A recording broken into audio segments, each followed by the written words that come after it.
Hello, Oilers fans. Austin here with today's pregame report between the Edmonton Oilers and the Los Angeles Kings. The Oilers lost games 1 and 2 in Los Angeles, and if they have any hope of coming back in this series against the Kings, they're going to have to win their 2 games on home ice tonight and Sunday.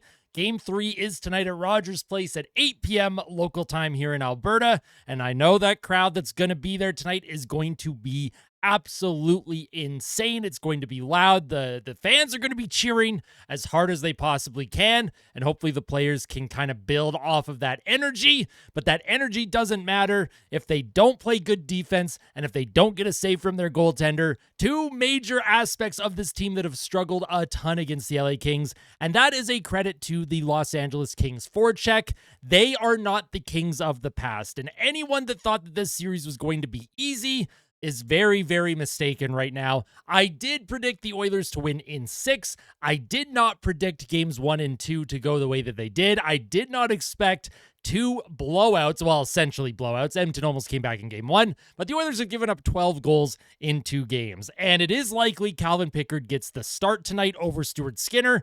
I had a huge rant in the post-game fan reaction after game 2. I called Stuart Skinner a non-NHL player. I said he would never play for the Oilers again. I said some really, really harsh things, and I'm not going back on those words, but they were harsh, and I'm not usually like that. They were harsh words, but I need this team to prove me wrong. If Stuart Skinner sees the crease at any other point during the series, that means Calvin Pickard likely plays just as bad or even worse, and it won't even matter. Like, if people assume Calvin Pickard is going to go into that crease tonight and be the savior, this is a journeyman NHL goaltender who at one point was an AHL career guy, given a second chance, has played good for Edmonton. I wouldn't say he's played amazing. He's not elite. We know he's not elite, right? He's not going to steal you a game, but we don't need him to steal a game.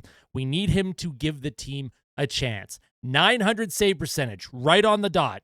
Can we get that from Calvin Pickard tonight? Right now it seems like a big ask, but we are going to find out. In today's pregame report, I'll be going over the projected lineups, which were just posted by Bob Stauffer a few minutes ago. It is 10:36 as of the recording of this video, 10:36 a.m., I should say. So we're going to discuss the projected lineups. There's a decent amount to talk about. I will talk about the playoff stats so far. It's a 2-game sample size. The stats look outrageous on both sides, but we are going to talk about it. I'll talk about the keys to the game, players to watch, and my own score prediction. Please let me know your players to watch and your score prediction in the comment section below. Let me know if you have hope that this team can find a way to come back in this series, or if all hope is lost for you and we're just hoping to win at least 1 game here, because things aren't looking good right now in oil country. It's tough to keep that positive energy going, but if there's a chance to turn the series around, it's tonight. We saw the St. Louis Blues against Winnipeg last night go into St. Louis down 0-2, and St. Louis absolutely clobbered the Winnipeg Jets. They scored 7 goals. They fed off that crowd energy. I'm hoping for the same tonight for the Oilers. I don't expect a blowout. The Kings are too good to just get blown out by the Oilers this time around. But I'm expecting a good effort tonight from Edmonton. I'm expecting a closer game, and please, for the love of God, get a save. All right. So if you enjoy the pregame, hit the like button, and of course, subscribe if you're not yet subscribed. This is a very long intro. Let's talk about the projected lineups here. For your Edmonton Oilers, top line is projecting to be Leon Draisaitl, Connor McDavid, and Zach Hyman. I do not like this. I understand why you would put them together in moments during games. If you need a goal, you're down by 1. If you need a goal, yes, you load them up. After a penalty kill, you load them up. You try and take advantage of the changes, and with home ice, you do get the match that you want. But the LA Kings, all they have to do is shut down that top line, because nobody else in this Oilers lineup has been able to do anything offensively. Literally nobody, right? Zach Hyman has 1 goal. That was from game 1. Corey Perry has a goal. That was from game 1. Both set up by Connor McDavid. I don't know about this, right? Kris Knoblauch, he hasn't made the adjustments that I was hoping that he would make. This team is better, and they are harder to defend when you have McDavid and Draisaitl on their own lines. I don't like the look of this. I hope he splits them up before the game starts tonight, but if practice or morning skate is anything to go by, this is what it's going to look like. So let me know your thoughts on keeping McDavid and Draisaitl loaded up in the comment section below. On line 2, looks like Vasily Podkolzin with Nugent Hopkins and Victor Arvidsson. Now, Nugent Hopkins, in 2 games played, he's averaging 18.5 minutes per game. He has 2 total shots on goal in 2 games. Ryan Nugent Hopkins, I know he's not a sniper. I know he's not someone that drives offense, but they need more from him. If he is going to center that second line, he needs to start producing. He needs to show that he wants this, that he needs this. He has been a loyal Oiler for life. He has had his ups and downs. It is time for him to step his game up. I am calling Nugent Hopkins out right now in my pregame report. I don't call him out often, but this is the time where I'm calling him out. This team will not win unless Nugent Hopkins can help drive some offense and find a way to contribute meaningfully to this team. He has been sucking the life out of the power play. Every time the puck comes to him, the play dies on his stick. At 5-on-5, the play dies on his stick. He hasn't contributed at all in the Stanley Cup playoffs so far. They need more from him. On the third line, it looks like Evander Kane with Adam Henrique and Connor Brown. Now, Adam Henrique has completely lost a step this season. He can barely skate out there. His shot is good, but he is so easy to box out. He doesn't get a chance to utilize his shot on the net. Evander Kane, this is his second game of the entire calendar year of 2024-2025, and it's tough to ask him to just go in and start producing for the team when he's still rusty. I didn't think he looked terrible in game 2. However, he took a very dumb penalty in the first period that led to the LA Kings scoring on the power play to get that early lead. Evander Kane has to get his emotions in check. If he takes a penalty in the first period again, there's going to be problems here, and Oil Country is going to start turning very, very quickly. We cannot afford anyone being in the penalty box. It doesn't matter if it's Evander Kane or not. This team has to stay out of the box. The LA Kings power play was terrible during the regular season. Right now against the Edmonton Oilers, they run a 5-forward unit against us, and the Oilers have no answer. Their goaltending has no answer. The defense has no answer. It has been a disaster of a penalty kill for Edmonton this season so far in terms of their playoff performance. They need to find a way to lock things down, and they need to stay out of the box. On the fourth line, Trent Frederic with Matthias Janmark and Corey Perry. And I don't know why Trent Frederic continues to get a spot in this lineup. He does not deserve a spot in this lineup. I don't care if he says he's healthy enough. He is clearly not healthy enough. He cannot pivot. He cannot skate. He makes bad pinches that lead to goals against, just like he did in game 2. It makes no sense that Trent Frederic is still able to play ahead of Jeff Skinner in this lineup. It makes absolutely no sense. I was feeling so much more positive before I hit record, and then I saw what these lineups were on Twitter by Bob Stauffer, and the frustration starting to come out, and this game hasn't even started yet. I still think this team finds a way to pull off a win, but I am not happy that Trent Frederic is in this lineup. He should not be in this lineup. This team needs goals. They need people who can shoot the puck. They need people who can keep up with the play. I think it is outrageous that he continues to have a spot over Jeff Skinner. That's just my opinion. Obviously, everyone has their opinion about this, but I feel very strongly about this one specifically. And knowing Kris Knoblauch, he's going to play Trent Frederic for 7 minutes tonight, and it won't even matter. The impact won't even matter. So we'll see what happens. On defense, you have Klingberg with Bouchard, which is an interesting pair. Obviously, they're trying something a little bit different. I don't know if Klingberg and Bouchard should be the ones, eating a lot of the minutes. Offensively, they're going to keep plays alive. They're going to get pucks to the net. They're going to create plays. Defensively is where things can get a little shaky. However, they did need to split Nurse and Bouchard. Darnell Nurse and Evan Bouchard have been a tire fire in their own end. This is an opportunity to just change things up just a little bit. Darnell Nurse is being played with Ty Emberson, a much more conservative defensive defenseman. Emberson will stay back. Nurse won't have to worry about covering all of the ice that he feels that he has to cover. I thought Darnell Nurse was running around all over the place in game 2. He looks completely lost. I don't know if anyone remembers, well, a lot of you probably remember, last year when Nurse was paired with Ceci, I ranted about Darnell Nurse every single day during the playoffs, whether the Oilers won or lost, because Darnell Nurse looked like a chicken with its head cut off in the defensive zone. That's what we're seeing again in the playoffs so far. After 2 games, Darnell Nurse looks like he has no idea where he's supposed to be, and that's not just him either. Evan Bouchard has had his horrible moments. Ty Emberson, Game 1, he looked uncomfortable. Game 2, he looked better, more stable, I would say. But the other defenseman that has been very worrying for Edmonton, in my opinion, is on that third pair, Jake Wallman. I love Jake Wallman. I think he is a terrific defenseman, but he's clearly overwhelmed with the playoffs right now. He's overwhelmed with the LA Kings forecheck. He's overwhelmed with the speed. And Wallman and Nurse on that penalty kill, they cannot be the pair on the penalty kill anymore. They absolutely cannot. Darnell Nurse has been on the ice for 4 power play goals against. Jake Wallman has been on the ice for 3, and the 2 of them together have been on the ice combined for, 3 together, I guess I should say. It is horrific watching those 2 play, Nurse and Wallman on the penalty kill. Jake Wallman is a puck mover, and he can get the puck to the net if he has some offensive zone time. Right now, Wallman's instincts are he's reacting to what's happened. He's not being fluid. He's not I don't know what the word is, but he's being reactionary instead of just allowing his instincts to take over. Wallman's a good player, but you wouldn't know it based on games 1 and 2. We need a lot more from Wallman, and then of course he's playing with Brett Kulak. Kulak, he doesn't look bad, doesn't look terrible, but the team as a whole, they need to lock things down. They have to play as a unit. I don't care if you slow the whole game down and it's just a snooze fest. I don't care. If the shots after the first period are 4-4, I don't care. Slow the game down. The Kings right now are just having their way. They are feasting on Edmonton. Find a way to slow things down. And of course, in goal, I did mention a little bit earlier, Calvin Pickard is getting the start, or should be getting the start, unless there is a crazy last-minute decision by Kris Knoblauch. Calvin Pickard will be in the net. I'm hoping for the best.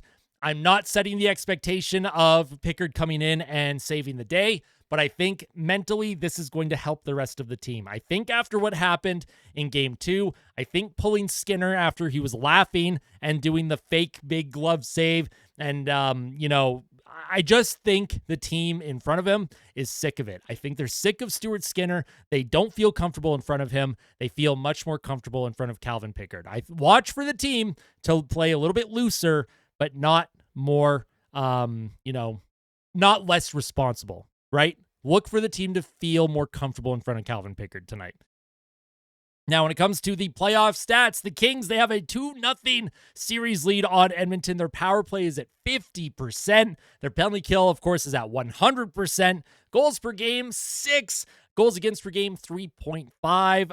Expected goals for in all situations, 64.74%, which ranks number 1 in the playoffs. The Oilers rank dead last in expected goals in all situations. It has been a disastrous first 2 games for Edmonton. It is a small sample size, and there's lots of time to turn things around, but that runway is getting shorter here. LA's shooting percentage is at 19.67%. They are shooting on almost 1 out of every 5 shots on net. That is absolutely insane to me. Never seen anything like it. And if that trend continues, it's not sustainable, but if it continues, obviously Edmonton is just going to get swept. They're going to give up 20 plus goals in 4 games, and they're just going to be gone, and it's going to be a wet fart of a playoff series here. And LA's save percentage is not good. It's at 86.27%. If Edmonton can find a way to get some sustained pressure and get shots on Darcy Kemper, he looks shaky. Kemper doesn't look as comfortable as he did in the regular season. Find a way to get into his grill a little bit. Get in front of him, create traffic, and get some shots. Just throw pucks on net. I don't care if they're low danger. Throw something on net, crash the crease. For the Edmonton Oilers, their power play is at 0%. No power play goals this year so far, and last year their power play really did help carry them to the Stanley Cup final, and so did their penalty kill. Right now their kill is at 50%. They've given up 5 power play goals already in 2 games. Last year in the playoffs, in 25 games, the Oilers gave up 4 total power play goals against. They've already given up more power play goals against than they gave up in their entire run to Game 7 of the Stanley Cup final last year. That is regression at its finest, folks, and that's not the type of regression that I expected. I talked about that penalty kill regressing. Nobody expects that type of regression. That makes no sense. that penalty kill has to find a way. I don't care what you do. Get bodies in front of pucks. Nobody's blocking shots. Nobody's getting in shooting lanes. Nobody's blocking passes. And the goaltending isn't making saves. It is death by 1,000 cuts for that kill right now. Goals per game ranks 6th, 3.5. Goals against per game, 6 goals against per game. Expected goals for, 35.26%. Team shooting percentage is 13.73%, and team save percentage 80.33%. The only team with a worse save percentage than Edmonton is the Tampa Bay Lightning at 80%. So that shows where the issue is. And I don't care what anyone says, whether they're in the media or they're a fan. The number one issue for the Edmonton Oilers in the first 2 games is their goaltending. It's been an issue all year long. It's their usual biggest issue. And anyone that says otherwise is completely wrong. The stats show it. It is the goaltending. They need Calvin Pickard. Give them a 900 save percentage tonight. That's all we're asking. 900 save percentage. League average. Right in the middle. 3 goals against on 30 shots. Team has a chance to win. Shouldn't be too much to ask for. Now, when it comes to the keys to the game for the Edmonton Oilers, number 1, they have to stay out of the box. Goodness gracious, if this team continues to take really stupid, dumb penalties, if they continue to chase Quinton Byfield all around the ice and hack him and slash him and hit him after whistles, you're done. Like the LA Kings, the mental game, it's already settling in. The Edmonton Oilers need to focus on the play. Stay out of the box. Stay out of the nonsense after whistles. Focus on the play on the ice. Number 2, they need that power play to get going. The Oilers are likely going to get 2 or 3 power plays tonight. They have to convert on at least 1 or 2 of them minimum if they want to have a chance to win. They are not producing enough at 5-on-5. If they get a man advantage, that power play has to get going, and Nugent Hopkins is instrumental on that. He has to find a way to contribute meaningfully. They can't just rely on McDavid and Draisaitl. It is unfair to the 2 best players in the world to have to carry this team every single year. They need depth. They need help. They need that power play to step up. And number 3, find a way. Whatever it takes. Avengers Endgame style. Whatever it takes. I don't care what it takes. I don't care if it's the ugliest win in the world. I don't care if you get outshot 45-12. Find a way to win. Block some shots. Make some saves. Get this series within 1 game here and see what happens. You never know. 1 win goes a long way in allowing this team to maybe breathe a little bit. They're going to be gripping their sticks. They need that first goal. Number 2, I guess, for the LA Kings. Number 1 for the LA Kings. Shots, shots, and shots. Shots. Everybody. Yeah, anyways. The LA Kings shoot the puck. Every time they put the puck on net, there's a chance of that thing going in because Edmonton's goaltending has been that putrid. Throw the puck on net if you're the LA Kings. You have a great chance of scoring. Number 2, mind games. The LA Kings are in Edmonton's head when it comes to the power play, when it comes to the penalty kill, the after whistle scrums. Quinton Byfield just living his life, I guess, is just pissing the Oilers off for whatever reason. The mind games have settled in. The LA Kings have the edge. Continue to try and goad the Oilers into dumb penalties. After every whistle, just lightly shove someone. Put, little stick tap into their legs. Try and get the Oilers off their game because they are a fragile group, as Kris Knoblauch would say. They are fragile. I hate that word so much. I cannot believe how often Kris Knoblauch actually used the word fragile to describe this team after the 4 Nations. Oh my goodness, I'm surprised he hasn't used it in the playoffs yet. The mind games are there. See if the LA Kings can take advantage of that. And number 3, just get the lead. The LA Kings are so comfortable playing with a lead that if they get that first goal, if it's 1-0, it's going to feel impossible. It's going to feel like a mountain to climb for the Edmonton Oilers. If the Kings get the lead, they are likely going to win this game. And my players to watch, the 2 goal scorers, the 2 snipers of the teams. Number 1 for Edmonton, Leon Draisaitl. He has 2 goals in 2 games. Adrian Kempe for the Los Angeles Kings. He has been an Oiler killer in the playoffs. This guy, even though the Kings are usually beaten by Edmonton in round 1, Kempe produces. He scores goals, and he is a terrific shooter. Edmonton has to watch him tonight. Now, when it comes to my score prediction, what the heck is the score prediction going to be today, folks? Oh boy, well, I probably have just been ranting and sounding negative. Can this team find a way? I'm going to predict a 4-3 Oilers win in regulation with a big old smiley face. Let's see if the team can find a way to rally, take advantage of home ice for themselves, take advantage of that home crowd. We know Rogers Place is ready to explode. We know this fan base is ready to explode. If the Oilers can find a way to get a win tonight, the series deficit is 2-1, and mentally, That's a lot easier to deal with than 2-0 or 3-0, obviously. If they lose tonight, it's over, right? Edmonton almost came back against the Florida Panthers last year when they were down 0-3. To expect that to happen again it's just unrealistic. It is an unrealistic expectation. Edmonton has to find a way to get a win tonight, whatever it takes, Avengers Endgame style, whatever it takes. That is my rant. That is my pregame report. I hope you all enjoyed. I just want to give a massive shout out to all of you, the community. We have already surpassed 5,100 subscribers. 2 days ago, I was sitting below 5,000. Now we're at almost 5,200. That is absolutely unbelievable. And which video was it? Was it my rant the other night? My rant video? Hold on, give me a second. Yes, it was 10,000 views for Who's Laughing Now. Thank you all so much for your support. I know a lot of you like seeing the emotion come out.